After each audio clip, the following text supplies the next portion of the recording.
और क्या हालचाल, सब बढ़िया। अब ये सोचो कि अगर आपके आसपास लाखों लोग हो और वो लाखों लोग सिर्फ एक नाम पुकार रहे हो, जय जगन्नाथ जय जगन्नाथ, तो सोचो वो नज़ारा कैसा दिखेगा। चलिए हम ही दिखाते हैं।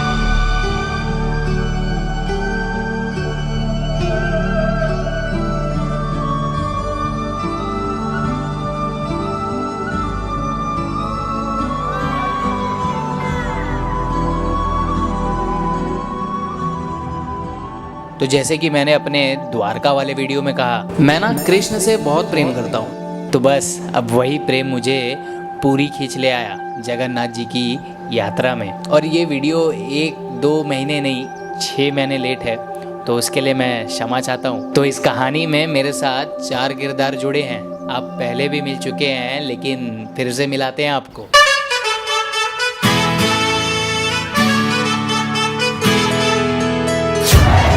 जय जगन्नाथ। तो चलिए आपको ले चलते हैं 4 धामों में से एक धाम, जगन्नाथपुरी, जहां भगवान भोजन करते हैं और जो माना जाता है कलयुग का धाम।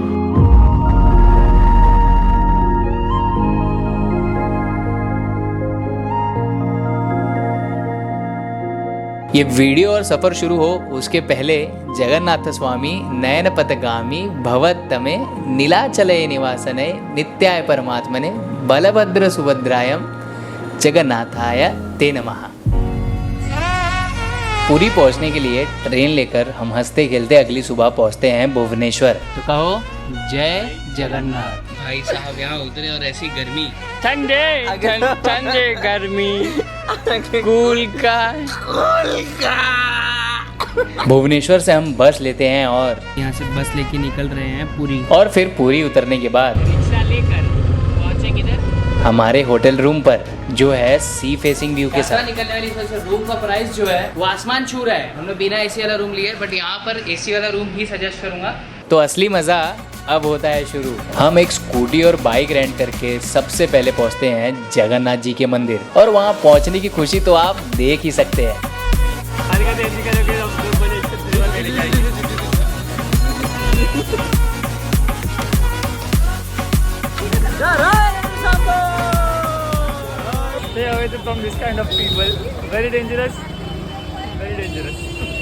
हमारे जैसे काफ़ी और लोग आए होते हैं जो नाच गा के अपना उत्साह दिखा रहे थे, और एक तरफ हो रही होती है रथ यात्रा की तैयारी। अपनी कला से रास्ते सजाए जा रहे थे, जहां हम देख सकते हैं रथ को बनाया भी जा रहा था। और ये रथ बिना किसी कील या लोहे के सिर्फ एक खास लकड़ी को जोड़ के बनाई जाती है। और इन रथ के नाम भी है, जैसे बलभद्रा जी के रथ का नाम तलध्वज, जिसका रंग हरा और लाल होता है। सुभद्रा जी के रथ का नाम दर्पदलन, जिसका रंग काला और लाल होता है। और जगन्नाथ जी के रथ का नाम नंदी घोष, जिसका रंग पीला और लाल होता है। ऐसे ही होती है तैयारी की वो रात कि सागर मुझसे पूछ लेता है, बाइक पे कहाँ जाएंगे प्रशांत? तो लो फिर हम निकल जाते हैं बाइक लेकर बीच की ओर। कुछ समय यहाँ बिताने के बाद हम करते हैं लोकल मार्केट एक्सप्लोर, जहाँ आपको तरह तरह की चीज़ें मिलती है, जैसे पर्स, हैंडबैग्स, चूड़ियाँ, शंख, पर्ल्स, भगवान की प्यारी मूर्तियों के साथ और भी बहुत कुछ। और जब बात मार्केट की हो तो लोकल फूड भी एक्सप्लोर करना ही चाहिए। जी हाँ, आ जाओ बॉस, खिला दे। यहाँ सी फूड्स काफ़ी फेमस है, बट वेज खाने की बात करें तो टेस्ट और वैरायटी हमें थोड़े कम देखने मिले। लेकिन आप यहाँ के मंदिर का महाप्रसाद और छेना पोड़ा ज़रूर ट्राई कर सकते हैं, जिसको खाकर हमारा एकदम दिल खुश हो गया। अब अगर आप पूरी आएंगे तो उसको पूरी तरह घूमिए, तो तुमको दिखाएंगे कि तुम बाकी टाइम पे क्या कर सकते हो। जैसे कि यहाँ पे आप जा सकते हो कोणार्क टेम्पल। फिर क्या, हम अपनी रेंट वाली बाइक लेकर पहुँचे कोणार्क टेम्पल। कोणार्क एक सूर्यदेव जी का मंदिर है। इस मंदिर का आर्किटेक्चर और इसके पीछे की कहानी भी काफ़ी दिलचस्प है। इसकी चित्र हमें 10 रुपए के नोट पर भी देखने मिलती है। वही दूसरी तरफ आप चले जाइए चिलिका लेक, जहाँ नाव पर सवार हम नए लोगों से मिले।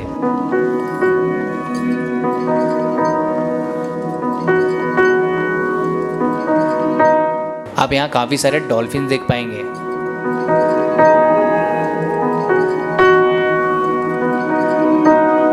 और यहाँ फेक पल्स और स्टोन को बेचकर स्कैम भी किया जाता है, तो थोड़ा सावधान रहिएगा। और यहाँ के आइलैंड के पास हमें समुद्र और झील का संगम भी देखने मिला दोस्तों। हम यहाँ पर एक आइलैंड पे रुके जहाँ पे नाव कम से कम 1 घंटा चला के आया। इसके उस पर लेक है और समुद्र है।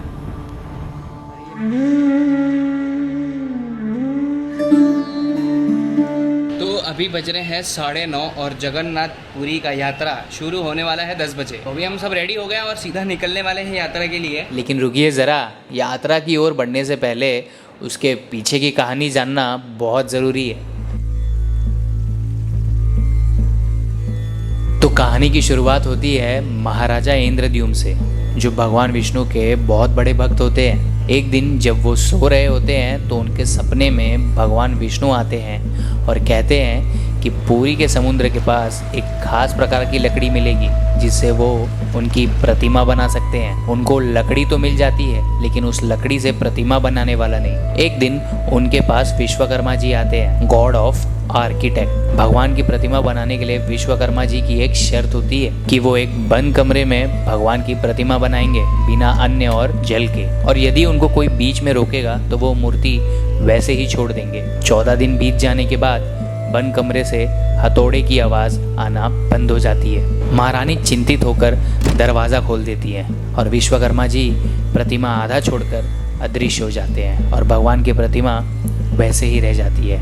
आज भी हम वही आकार की प्रतिमा देख सकते हैं। यात्रा के पीछे भी काफ़ी कहानियाँ हैं।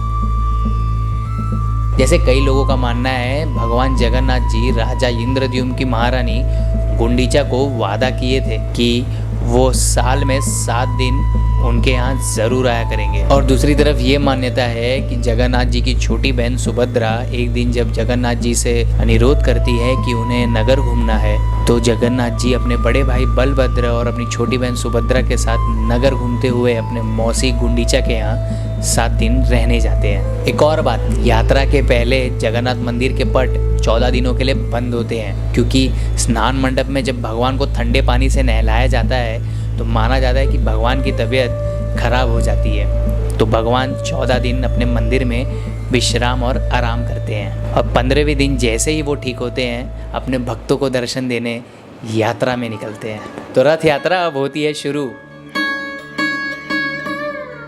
तो हम भी रिक्शा लेकर जगन्नाथ जी के दर्शन के लिए रथ यात्रा की ओर निकल जाते हैं, ये जाने बिना यात्रा किस समय पर निकलेगी।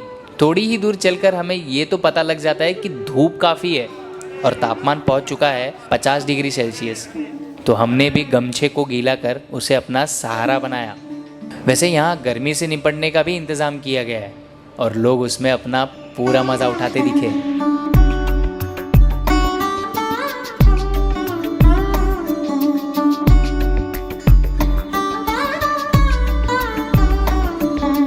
और इसके बीच अगर किसको सनस्ट्रोक या कुछ हो जाए तो एम्बुलेंस भी मदद के लिए उपलब्ध थी।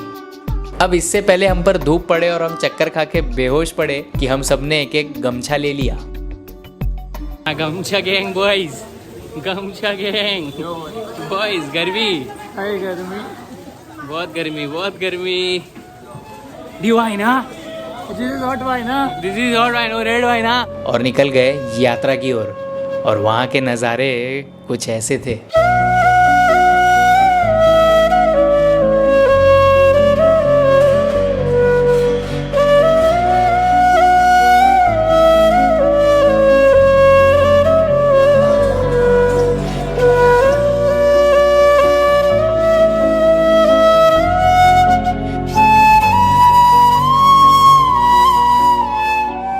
दूर दूर तक सिर्फ लोगों का शोर था और एक सच्चे भक्त के लिए उस शोर में ही शांति थी।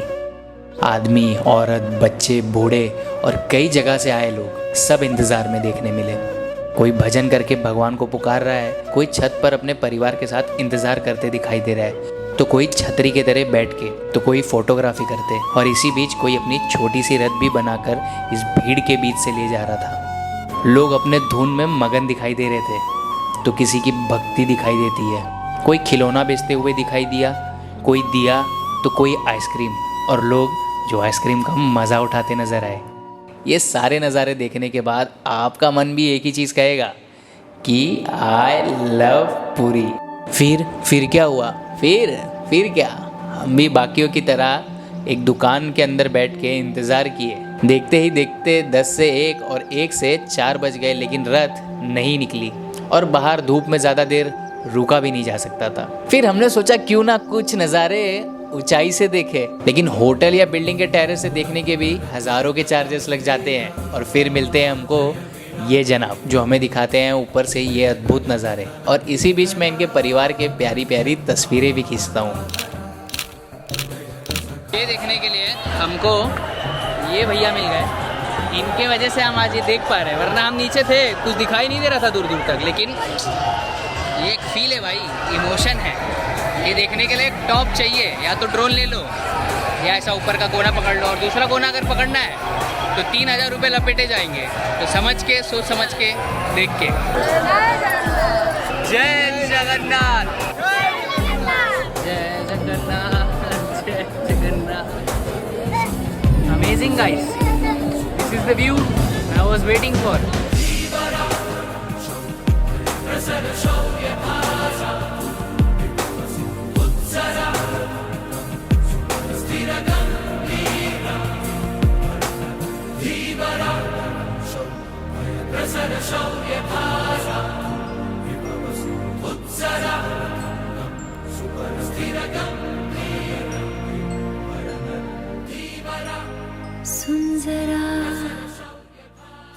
कई लोग कहते हैं कि सूर्यास्त होने के बाद रथ आगे नहीं बढ़ती, लेकिन इस बार ऐसा नहीं हुआ। जगन्नाथ जी के इच्छा द्वारा उनकी रथ सूर्यास्त के बाद ही निकली। फिर क्या, भक्तों को भगवान ने दर्शन दिए और सबके इंतजार का फल।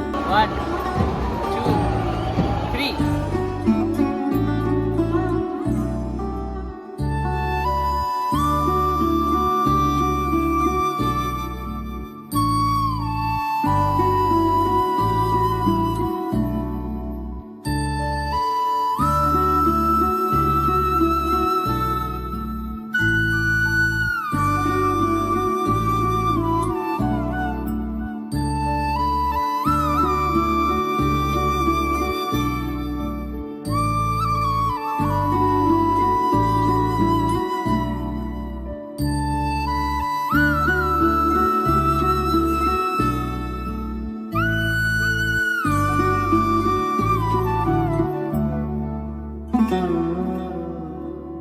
जगन्नाथ मंदिर से रथ यात्रा समाप्त होती है गुंडीचा मंदिर पर, और कई वर्षों बाद ऐसा हुआ कि रथ गुंडीचा मंदिर के सामने पूरी रात खड़ी रही और प्रभु ने पूरी रात अपने भक्तों को दर्शन दिए।